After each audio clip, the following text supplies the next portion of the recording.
Hello students, welcome again, and our topic is petty cash book. Petty cash book.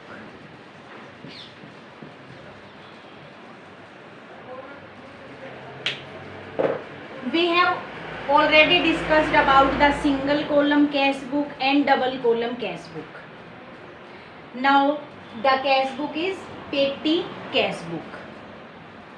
In every business, whatever the size, large or small, there are so many small expenses have to be made, like postage, conveyance, refreshment, stationery, cartage, etc. A lot of small payments have to be made. If all the payments are recorded by the main cashier, it is so burdened and bulky for our cash book, and also it is inconvenience for the main cashier to record all these a lot of small payments in the main cash book. ना तो हमारा जो main cashier है इतने सारे, क्योंकि these payments are repetitive in nature, एक दिन में एक ही बार नहीं पे करना होता, एक दिन में हम एक से बहुत बार पे करते हैं। कार्टेज बहुत बार पे किया, स्मॉल अमाउंट है, बार बार कार्टेज पे कर रहे हैं। इसी तरह स्टेशनरी के बहुत ज़्यादा बार ट्रांजैक्शन हो जाते हैं। तो इन छोटे छोटे एक्सपेंसेस को, पेमेंट्स को अगर मेन कैशियर को दे दिया जाए कि आप ही रिकॉर्ड करो इसे, तो इट इज़ वेरी बर्डी और bulky for the overload over the cash book. ठीक है, ओवरलोड हो जाएगा हमारा मेन कैशियर को। It is not possible for that person, for one a single person to record all the transaction and in a single cash book. Main cash book में भी record करना possible नहीं हो पाएगा। तो इसके लिए क्या करना है, इसके लिए हम जो स्मॉल पेमेंट्स हैं, स्मॉल एक्सपेंसेस है, उसके लिए एक सेपरेट बुक रखेंगे। A employee is appointed to prepare the petty cash book. अलग से एम्प्लॉय रख लिया है जो हमारा पेटी कैश बुक को प्रिपेयर करेगा। मेन कैशियर सिर्फ इसको महीने के पहले दिन, at the beginning of the each month, एक अमाउंट दे देगा, फिक्स अमाउंट। अब उस एम्प्लॉय का क्या काम है, पेटी कैश बुक रखेगा, रिकॉर्ड रखेगा, उस अमाउंट में से पूरा महीना छोटे छोटे एक्सपेंसेस करता रहेगा। उसे अब बार बार मेन कैशियर को बताने की ज़रूरत नहीं है। ठीक है, उसे एक अमाउंट मिल चुका है, पहले दिन ही मिल जाता है at the beginning of each month, और उस अमाउंट में से वो अपने जो स्मॉल एक्सपेंसेस है वो करता रहता है। इससे जो हमारा मेन कैशियर है उसका भी टाइम बचेगा, वो अपने मेन कैश बुक प्रिपेयर करेगा। ठीक है, तो ये है हमारी पेटी कैश बुक। जिस एम्प्लॉय को रखा है उसे हम बोलेंगे पेटी कैशियर। ठीक है, पेटी कैशियर है वो एम्प्लॉय जो हमारी पेटी कैश बुक का रिकॉर्ड प्रिपेयर कर रहा है। तो अब ये देखिए, इसके लिए हमारा एक इम्प्रेस्ड सिस्टम है।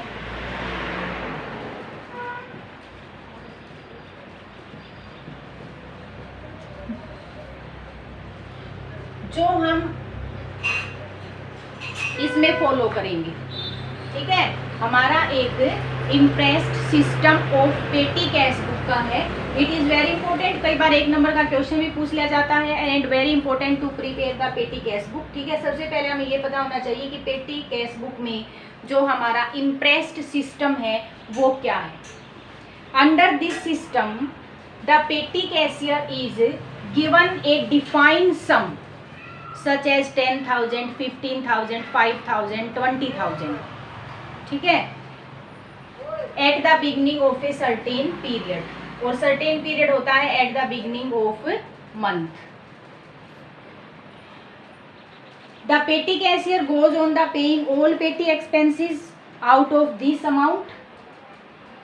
इम्प्रेस सिस्टम के द्वारा हर महीने की पहली तारीख को हम एग्जाम्पल ले लेते हैं, जैसे 10,000 रुपीज़, ये एज्यूम कर लेंगे किस संस्था में छोटे छोटे एक्सपेंसेस लगभग पूरे महीने कितने अमाउंट के होते हैं, तो हमने एज्यूम कर लिया कि हमारी संस्था में जो ये स्मॉल एक्सपेंसेस है लगभग हमारे कभी 9500 के हो जाते हैं, कभी 8500 के हो जाते हैं, तो हम लगभग उतना अमाउंट, सुफिशियंट अमाउंट पेटी कैशियर को दे देंगे ताकि उस अमाउंट में से पूरे महीने वो अपना एक्सपेंसेस करता रहे। And this is called the impressed amount. Impressed amount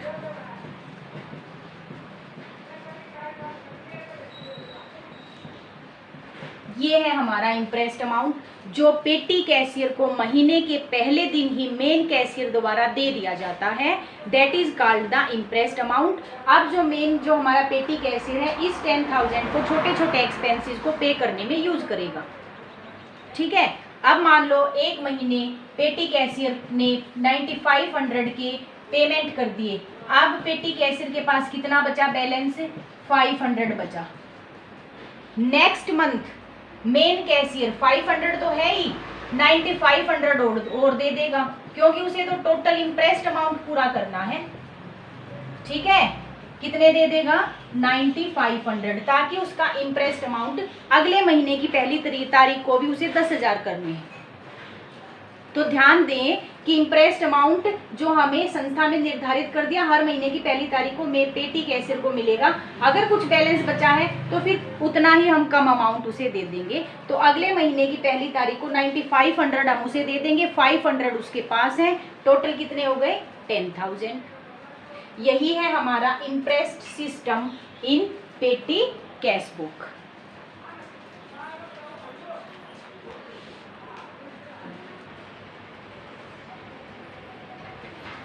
it is called the impressed amount. तो इम्प्रेस्ड सिस्टम इसलिए जरूरी है, अब मेन कैशियर को पूरा महीना पूरा मंथ ये नहीं देखना है कि जो हमारा पेटी कैशियर है, ठीक है, बार बार पेटी कैशियर को मेन कैशियर के पास जाने की आवश्यकता नहीं है। A sufficient amount is given to the petty cashier. ठीक है, अब छोटे छोटे एक्सपेंसेस के लिए ये पेटी कैशियर है, he is responsible for all the small payments, only payments, there is no receipts. ध्यान दें, पेटी कैश बुक में रिसिप्ट नहीं होंगी, कुछ इनकम रिसीव नहीं करनी पेटी कैशियर को, क्या करना है, only the payment of the small expenses, केवल पेमेंट करनी है। रिसिप्ट तो केवल और केवल इस 10,000 की होगी eight the beginning of the month, और कौन देगा ये कैश, मेन कैशियर देगा। ठीक है, बाकी कोई रिसिप्ट यहाँ नहीं होगी, बाकी सभी एक्सपेंसेस करने हैं। तो जो भी हमारी एक गुड इम्प्रेस्ड सिस्टम है, हम देखते हैं कि कौन कौन से पॉइंट हमें ध्यान रखने चाहिए जब हम अपना इम्प्रेस्ड सिस्टम फॉलो कर रहे हैं, पेटी कैश बुक हम रख रहे हैं। तो there are some points, there are some essential for the a good imprest system. तो first of all, the petty cashier should obtain proper amount, for the payment of the small expenses in the whole month. इतना sufficient amount देना चाहिए कि हमारा जो petty cashier है वो पूरा महीना सुफिशिएंट अमाउंट उसे मिले ताकि वो पेमेंट कर सके। फर्स्ट ऑफ ऑल तो यही है कि जब भी हम इम्प्रेस्ड अमाउंट अपना डिफाइन करते हैं, अब ये हर संस्था के लिए अलग अलग होता है, किसी में कम होता है, किसी में इससे ज़्यादा भी हो सकता है, डिपेंड करता है किस तरह के एक्सपेंसेस ज़्यादा होते हैं। तो जब हम ये अमाउंट कर रहे हैं, डिफाइन कर रहे हैं, तो विशेष ध्यान देना है कि ये सुफिशिएंट होना चाहिए ताकि पूरा महीना मेन कैशियर से पेटी कैशियर को पैसा दोबारा मांगने की आवश्यकता ना हो। उसके बाद है जो पेटी कैशियर है, should himself prepare proper voucher. पेटी कैशियर को, अब देखिए पेटी कैशियर 10,000 रुपये का कहाँ कहाँ यूज कर रहा है। जब मंथ एंड होगा तो जो मेन कैशियर है वो कैश बुक को चेक करेगा कि मैंने आपको 10,000 दिए थे, आपको कहाँ कहाँ पे यूज किए। तो इस चेकिंग के लिए जो हमारा कैशियर है, पेटी कैशियर है, उसे अपने वाउचर तैयार करने चाहिए, एक प्रॉपर रिकॉर्ड होना चाहिए, उसके पास प्रूफ होना चाहिए कि मैंने ये एक्सपेंसेस इस डेट को इतने अमाउंट का किया था। उसके बाद है हमारा there should be a proper limit of the amount of a single payment by the petty cashier, किसी भी एक सिंगल पेमेंट की अमाउंट लिमिट होनी चाहिए। सिंगल पेमेंट की अमाउंट लिमिट का मतलब क्या है कि मान लो हमने कोई भी payments above this limit will be made by the main cashier. हम पेटी कैशियर को ये बता देंगे कि अगर आपको कार्टेज का एक्सपेंसेस करना है तो केवल उन्हीं कार्टेज का एक्सपेंसेस करना है तो जो हमारे 200 तक हो। अगर इससे ऊपर, इस लिमिट के ऊपर अगर कोई एक्सपेंसेस गया वो मेन कैशियर करेगा। ठीक है, तो हमें अपने जो पेमेंट है उसका एक अमाउंट लिमिट कर देना चाहिए, क्योंकि हम बार बार बोल रहे हैं यहाँ पे स्मॉल एक्सपेंसेस आने चाहिए, small payment, not big payment. ठीक है, तो एक लिमिट निर्धारित कर दे एक्सपेंसेस की, जिसके द्वारा हमारा पेटी कैशियर उतने लिमिट तक के एक्सपेंसेस रिकॉर्ड करेगा। उससे अगर अब वो हो जाते हैं तो मेन कैशियर के पास से चला जाएगा। ठीक है, उसके बाद है जो पेटी कैशियर है, should get the cheque the amount spend by the him only from the main cashier. Petty cash book की चेकिंग केवल और केवल मेन कैशियर के द्वारा होनी चाहिए। ठीक है, क्योंकि वही रिस्पॉन्सिबल है, उसी ने पेटी कैशियर को इम्प्रेस्ड अमाउंट पे किया है। अब हर महीने at the end of the month जो मेन कैशियर है उसी को ये काम सौंपना चाहिए कि जो पेटी कैश बुक है उसकी चेकिंग आप करेंगे। उसके बाद हमारा हो सकता है जो पेटी कैशियर है should be entitle to receive any cash coming from the outside the business. Should not the entitle to receive any cash. मैंने पहले ही बता दिया है केवल पेमेंट के लिए है। यहाँ पेटी कैशियर कोई भी रिसिप्ट नहीं ले सकता सिवाय के इम्प्रेस्ड अमाउंट के। इम्प्रेस्ड अमाउंट के अतिरिक्त अगर कोई भी अमाउंट रिसीव होता है मेन कैशियर लेगा, पेटी कैशियर कोई भी रिसिप्ट नहीं लेता। उसके बाद है great care should be taken while fixing the amount of impressed amount को निर्धारित करते टाइम हमें विशेष ध्यान देना है। ये अमाउंट ना ज़्यादा होना चाहिए ना कम, ज़्यादा भी नहीं होना चाहिए। अगर ज़्यादा हुआ तो जो पेटी कैशियर है मिसयूज कर सकता है, अगर कम हुआ तो दोबारा उसे मेन कैशियर से मांगने पड़ेंगे। इसका मतलब जो इम्प्रेस्ड अमाउंट है ना ज़्यादा होना चाहिए और ना ही कम, सुफिशियंट अमाउंट होना चाहिए। तो इसकी लिमिट निर्धारित करते टाइम हमें विशेष ध्यान रखना है।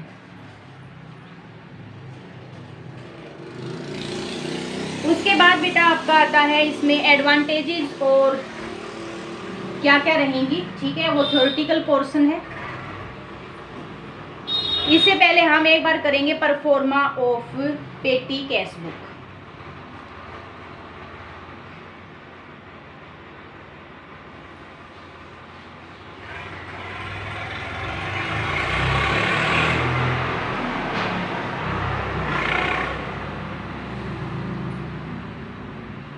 अब हम करेंगे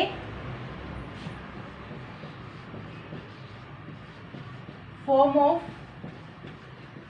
पेटी कैश बुक।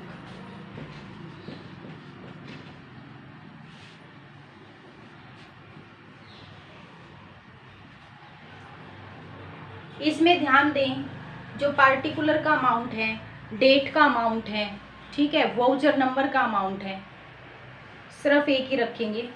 अब तक हमने क्या किया था, डेबिट साइड अलग लिख रहे हैं, क्रेडिट साइड अलग लिख रहे हैं, क्योंकि यहाँ पे जो डेबिट साइड है केवल एक ही बार जब मेन कैशियर इम्प्रेस्ड अमाउंट देता है केवल तभी रिकॉर्ड होगा, बाकी रिसिप्ट में तो कुछ होना ही नहीं। मेन तो ये है हमारा स्मॉल एक्सपेंसेस पेमेंट करने की, तो हम क्रेडिट साइड अच्छी तरह से तैयार करेंगे। तो फर्स्ट ऑफ ऑल हमारा आएगा, सबसे पहले मैं यहाँ पे DR लिख रही हूँ, डेबिट साइड। ठीक है, तो सबसे पहले क्या होगा, अमाउंट रिसीव्ड। सबसे पहले मेन कैशियर पेटी कैशियर को क्या देगा, इम्प्रेस्ड अमाउंट देगा। तो सबसे पहले अमाउंट रिसीव्ड जो महीने में एक ही दिन होता है, at the beginning of the year, amount received. सबसे पहला हमारा कॉलम रहा अमाउंट रिसीव का। उसके बाद आपको कैश बुक फोलियो लिखना है। ठीक है, जैसे लेजर फोलियो लिखा था, यहाँ कैश बुक फोलियो, क्योंकि पेटी कैश बुक का जो टोटल आएगा, टोटल अमाउंट हम कैश बुक में ट्रांसफर करेंगे। तो जिस पेज नंबर पे कर रहे हैं तो वो यहाँ लिखा जाएगा कैश बुक फोलियो।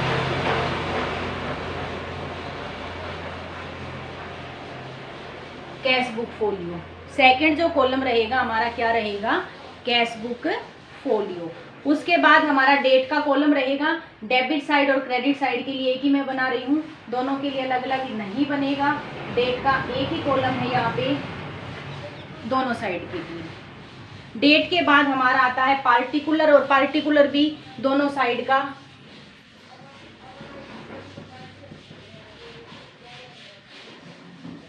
पार्टिकुलर भी आपका दोनों साइड का एक ही रहेगा, इसी के अंदर हम रिकॉर्ड करेंगे। उसके बाद है हमारा वाउचर नंबर, वाउचर नंबर। उसके बाद आपका कॉलम होगा टोटल पेमेंट का, टोटल पेमेंट्स।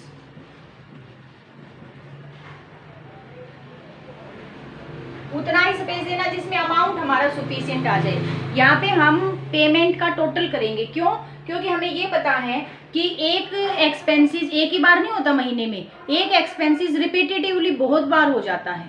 तो एक एक्सपेंसेस चाहे कितनी बार हो, लास्ट में हम यहाँ पे टोटल लिख देंगे, ठीक है। जैसे हमने स्टेशनरी के कभी 200 रुपये दिए, फिर 400 दिए, फिर 600 दिए, तो लास्ट महीने में हम तीनों का इकट्ठा कर लेंगे कि टोटल स्टेशनरी का कितना एक्सपेंसेस है, इसलिए कॉलम बनाया है टोटल पेमेंट्स का। उसके बाद हमारा होता है एक्सपेंसेस के नाम लिख देंगे कि कौन कौन से एक्सपेंसेस हम रिकॉर्ड कर रहे हैं, उतने कॉलम बनाए जितने हमारे पेटी एक्सपेंसेस होंगे। ये हर संस्था का अलग अलग हो सकता है, किसी में स्टेशनरी का एक्सपेंसेस पेटी एक्सपेंसेस में इंक्लूड होता है, ठीक है, कुरियर का भी हो जाता है, रिफ्रेशमेंट का भी हो जाता है, ठीक है। ये सभी डिपेंड करता है नेचर ऑफ द बिजनेस। तो मेन जो सभी संस्था यूज करती हैं, हम उन एक्सपेंसेस का नाम लिखेंगे यहाँ पे। तो यहाँ पे पोस्टेज का सभी का, पोस्टेज एंड कुरियर का होता है। तो फर्स्ट पोस्टेज,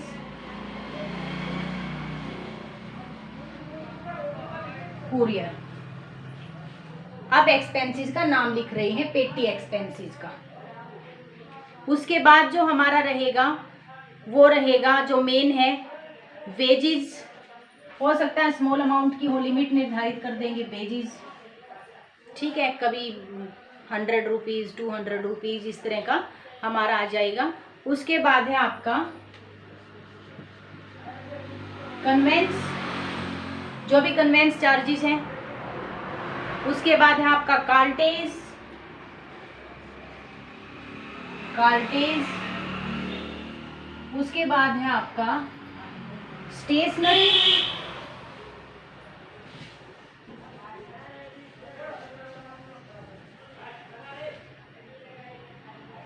स्पेस कम रहेगा तो थोड़ा सा एडजस्ट करेंगे। Wages, conveyance, cartage. और कार्टेज के बाद बेटा आपका आता है स्टेशनरी।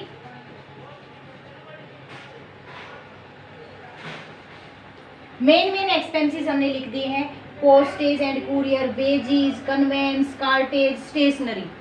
और लास्ट में एक कॉलम सभी में बनेगा ही बनेगा, वो है हमारा मिसलेनियस एक्सपेंसेस। मिसलेनियस का मतलब है जो इन कॉलम में नहीं आएंगे उनके लिए हम एक और कॉलम बना रहे हैं, मिसलेनियस एक्सपेंसेस, ठीक है। Postage, wages, conveyance, cartage, stationery, ये तो अपने अपने कॉलम में आ जाएंगे। इनके अतिरिक्त अगर कोई पेटी एक्सपेंसेस है वो हम मिसलेनियस एक्सपेंसेस में डाल देंगे, तो लास्ट में कॉलम बनेगा मिसलेनियस एक्सपेंसेस। और लगा दीजिए लाइन, ये है हमारा परफॉर्मा ऑफ पेटी कैश बुक। क्रेडिट वर्ड लिखेंगे अब यहाँ पे हम, ये हमारा क्रेडिट साइड हुआ, ठीक है। वैसे क्रेडिट साइड देखिए, हम क्रेडिट साइड यहाँ ना लिख के टोटल पेमेंट में यहाँ से स्टार्ट हो जाता है हमारा क्रेडिट साइड, ये है हमारा credit side. Date, particular, voucher number दोनों के लिए सेम रहेंगे। डेबिट के लिए भी यही लिखेंगे, क्रेडिट के लिए भी यही लिखेंगे, पार्टिकुलर, ठीक है। क्रेडिट यहाँ से स्टार्ट हो जाएगा, ये हमारा क्रेडिट है। डेबिट का अमाउंट का कॉलम हमने सबसे पहले बनाया है, क्योंकि केवल एक ही बार कैश मिलता है यहाँ पे, only one time eight the beginning of the. और वहां तब क्या एंट्री करते हैं हम, पार्टिकुलर में टू कैश अकाउंट, और यहाँ लिख देते हैं जो इम्प्रेस्ड अमाउंट है। मान लो मार्च के लिए बना रहे हैं, सॉरी यहाँ पे मार्च के लिए बना रहे हैं तो मार्च 1। कैश फोलियो में अगर दे रखा है पेज नंबर तो लिख दो, नहीं तो कुछ नहीं लिखना है यहाँ पे, ठीक है। ये इम्प्रेस्ड अमाउंट केवल एक बार आ गया डेबिट में, अब सारे आपको एक्सपेंसेस करने हैं। अब ये बात आपको याद रखनी है, जब मैंने डेबिट में लिखा तो मैंने यहाँ 2 लिख दिया। अब मैं अगर एक्सपेंसेस पे करूंगी, मान लो ये दे रखा है कि मार्च 5 को वेजेस पे की, तो आपको यहाँ बाई लिखना है। अब क्रेडिट का टाइम आ गया है हमारा, बाई वेजेस। किस कॉलम में लिख दूं? वेजेस वाले कॉलम में 200, ठीक है। अब सभी बाई वाले होंगे, 2 वाला तो एक ही बार होता है क्योंकि कैश तो एक ही बार मिलता है मेन कैशियर से। अब सारे हम एक्सपेंसेस को बाई करके और क्रेडिट साइड ट्रांसफर कर देंगे। ये आपको ध्यान रखना है। एक बार परफॉर्मा याद कर लेना है, एक्सपेंसेस के नाम याद कर लेने हैं, ठीक है। उसके बाद हमारा एक प्रैक्टिकल क्वेश्चन करेंगे बेस्ड ऑन पेटी कैश बुक।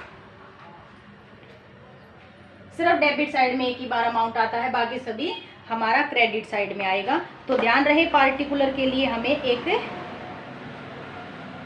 ही पार्टिकुलर के लिए डेबिट क्रेडिट साइड के लिए प्रिपेयर किया गया है।